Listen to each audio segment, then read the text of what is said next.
15 minutes or so. Coach Luke Louch will offer his opening comments, and then we will open the floor up to Q&A. So, Coach, the podium is yours. Yeah, first of all, good to see you guys, some of you again, and good to meet some of you.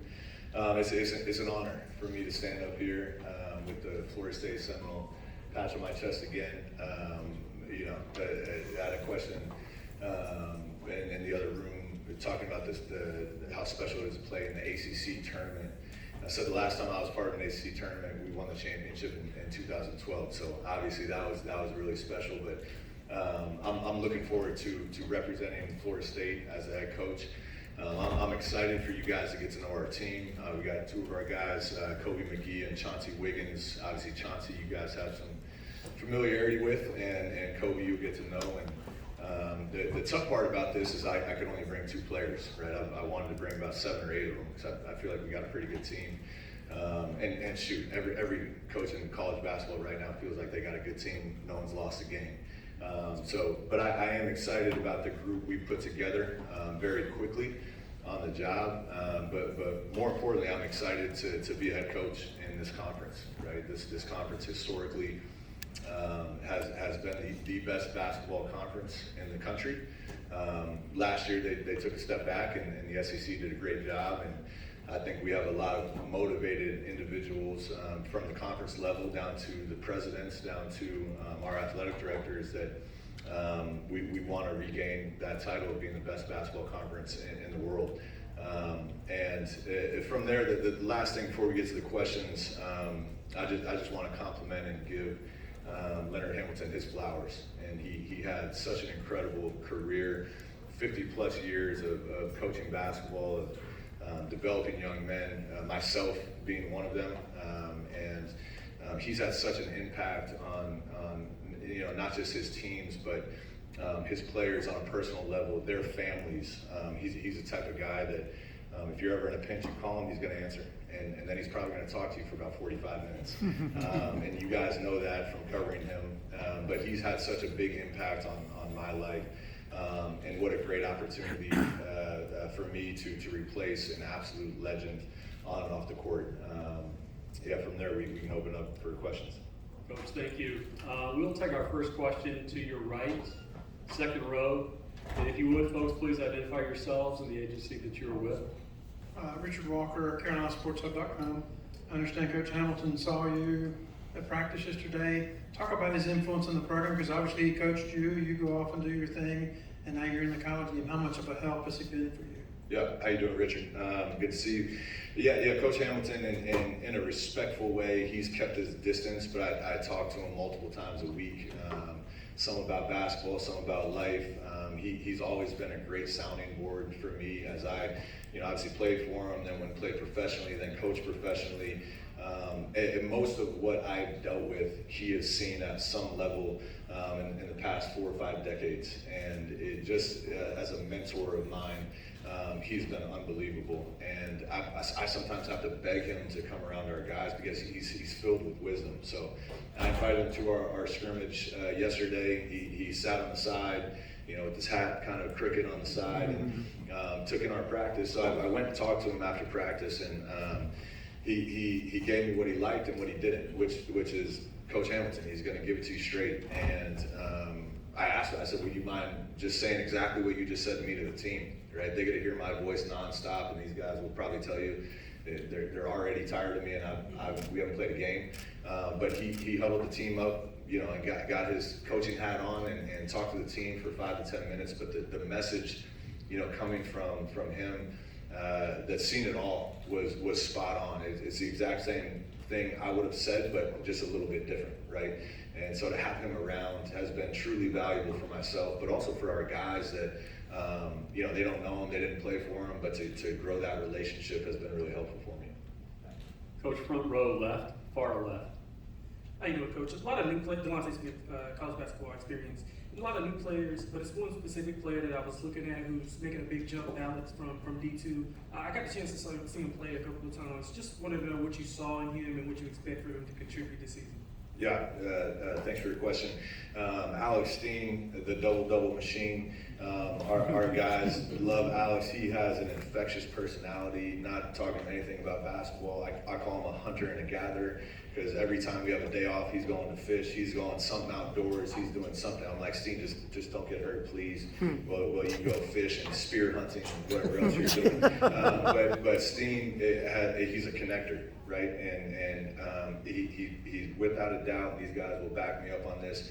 Almost every day, he's the hardest working guy in the gym. And Kobe may say he works harder, Chauncey may say, but Steen every day brings it. His skill level is still developing, but I can count on one thing: when Steen's on the court, something's going to happen, sometimes good and sometimes bad, but there's going to be some chaos. And then offensively, he doesn't need the ball. He's a connector. He's okay with swinging it to the right guy. He's okay dribble handoffing, and he's okay doing the dirty work. So as long as he keeps playing exactly how he's playing, he's going to find minutes for us. And that jump that a lot of people worry about from the D2 to the D1 level, to me, he's handling great. Coach, also there on the front row, but now further to your right. Coach Dan Tortora, wakeupcalldt.com. I know you spoke about Leonard Hamilton, a lot of kind words. Being in the NBA and having the experience there with the Golden State Warriors, winning 2 titles, as well as with the Phoenix Suns and the Sacramento Kings, what can you say to mentorship and other people that have rubbed off on you and have helped you along beyond Leonard Hamilton? Yeah, I think Coach Hamilton's had a huge impact. I would name a few other people, but I want to focus on one, Mike Brown. Mike Brown and I came together into Golden State in very different circumstances. I was an intern making minimum wage. My first time coaching at any level. I just finished playing professionally, and Mike Brown was coming off his third go-around as a head coach in the NBA. We liked each other from day one because number one, we both liked football. Mike's a big football fan, so we would sit and watch football together. And number two, we just have a dedication for the preparation. And he, to me, is the most detailed coach I've ever met in my life. A lot of it was because of his mentorship from Greg Popovich. But Mike took me under his wing and taught me the ins and outs of what coaching is, right?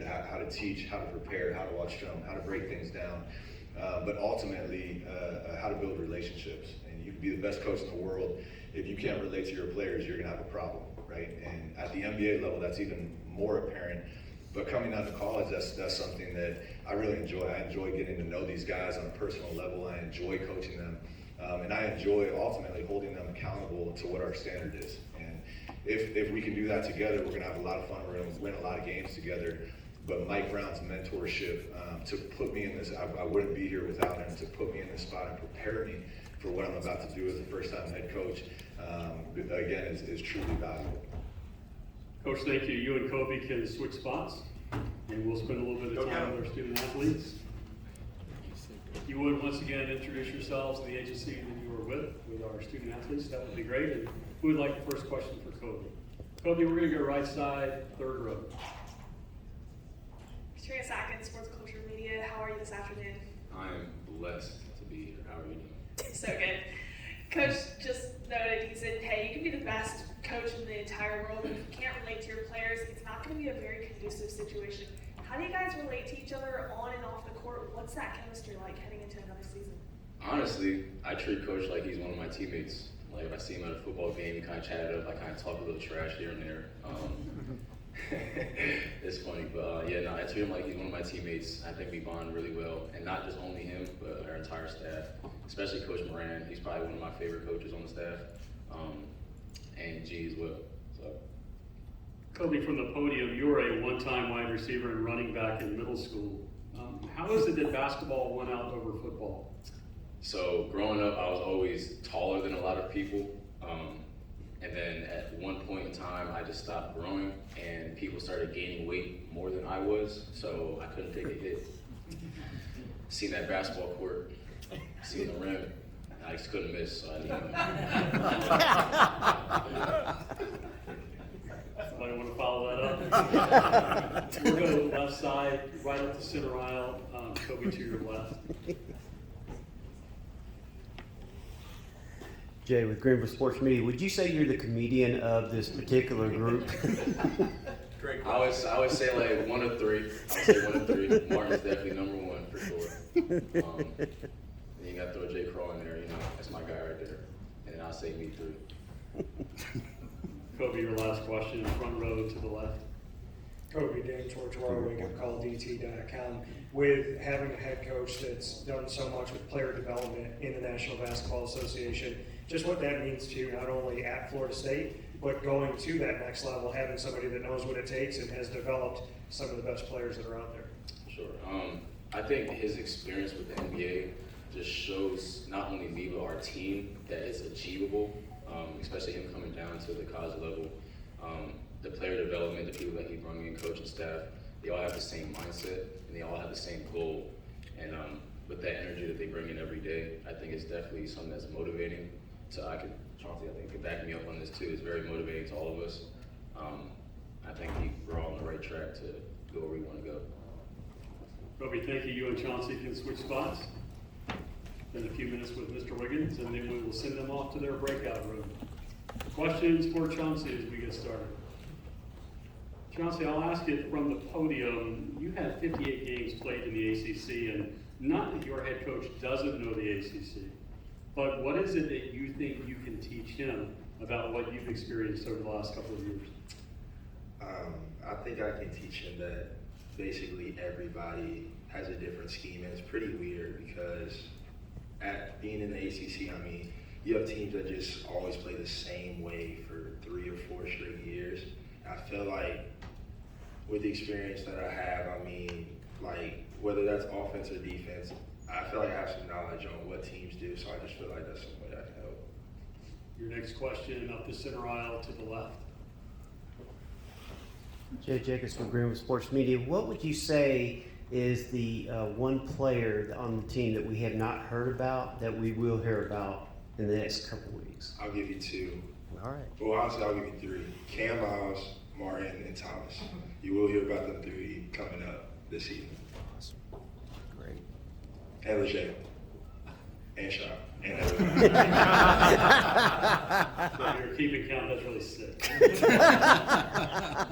Let's go back to front row left.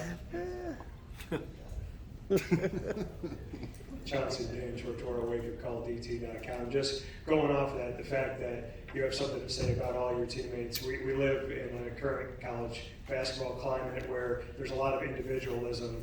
Why is it totally opposite at Florida State, and how does that start with coach and his staff?